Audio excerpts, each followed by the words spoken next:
اول اسبوع ليا في كليه حاسبات ومعلومات حصلت حاجه غريبه قوي غيرت نظرتي بالكامل.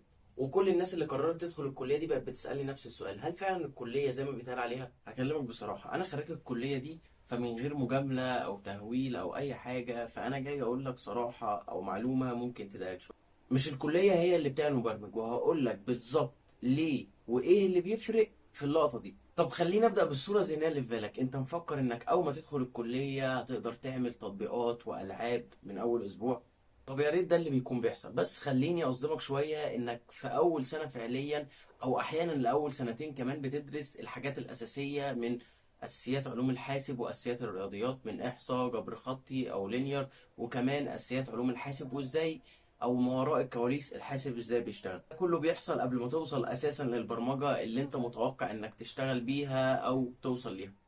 وخد بالك ان ده مش كلام سلبي، ده كلام بس واقعي وكلام حقيقي، عشان ما تتصدمش او ما تحسش بالصدمة اللي انا حسيتها لما دخلت الكلية اول سنة.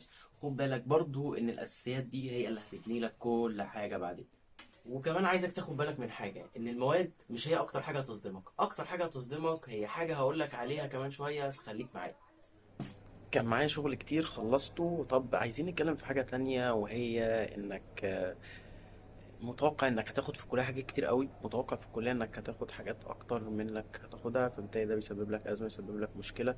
طيب بنحل ده ازاي؟ بنحل ده انك لازم تكون متأكد ان اي حاجة اكاديمية، مش كلية حسابات بس، بتعلمك الشرح النظري اكتر، بتأهلك انك تبقى حد اكاديمي، مش حد عنده معرفة كافية ان هو يبقى موجود في سوق العمل. خلينا بس نظبط الفوكس كده في الكاميرا. طيب ده بيعمل لي ايه، او ده هيسبب لك ايه؟ ده ممكن يسبب لك مشكله واحده، او زي ما بيقولوا كده هي يعني اكبر مشكله ممكن تحصل لك بشكل عام، انك تتفاجأ من سوق العمل، او تحس انك اتورطت في سوق العمل، انت مش قد سوق العمل، وحاسس بمشكله او حاسس بضغط رهيب جدا من سوق العمل. طيب انا عايزك تحل ده ازاي؟ زي ما قلت لك، عايزك تطبق مشاريع كتير قوي، تطبق شغل كتير قوي، مش هيخسرك حاجه. انت طالب في الكليه، لو ما لقيتش شغل حتى فريلانس، فتقدر تشتغل جوه الكليه احسن، وهيظبط معاك. دي حاجة. طيب تاني حاجة هنتكلم فيها ايه، او تاني حاجة هنتكلم فيها انك طيب تقدر تجيب شغل منين؟ تقدر تجيب شغل من المشاريع اللي انت بتعملها، وتطبق حاجات دلوقتي مع الفايب كودينج. يعني انا بقدم كورس ازاي تعمل منصة تعليمية بالفايب كودينج. الكورس ده هيفيدك، هيخليك احسن، وهيطورك كمان. طيب بتعمل ايه تاني؟ مش عايزك تتفاجأ من اي حاجة بتحصل جوه الكلية، لان الكلية بيحصل جواها حاجات كتير قوي مفاجأة، حاجات كتير ممكن تكون انت مش فاهمها، وهتسبب لك ازمات. عايزك تحل ده بشكل كامل مع نفسك، وتفهم ان ده طبيعي تحصل، طبيعي تحس بيه، والطبيعي انك تتخطى المشاكل دي. فكمل معايا بقية الفيديو، عشان في معلومتين مهمين قوي لما هنرجع البيت هقولهم لك. يلا كمل. طب يا هندسة، خلينا نكون عمليين. ايه هي الخطوات اللي بتفرق بجد؟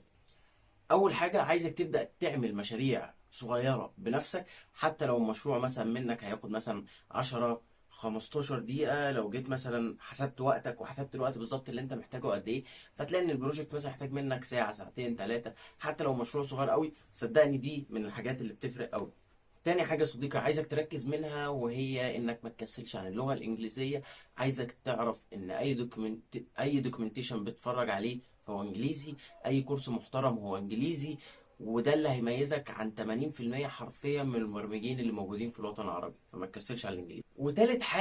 وتالت حاجة دي من الحاجات اللي كنت اتمنى حد يقولها لي: انك تدور على كوميونتي، او تدور على مجتمع او ناس تذاكر معاهم، لان دي من الحاجات فعلا فعلا اللي هتفرق معاك. لان انت لما تبدا تذاكر لوحدك وهكذا، الرحله بتبقى بطيئه، بتبقى بطيئه قوي، عكس ما انت لو معاك ناس تقدر تذاكر معاهم. فصدقني دي من الحاجات اللي هتفرق معاك.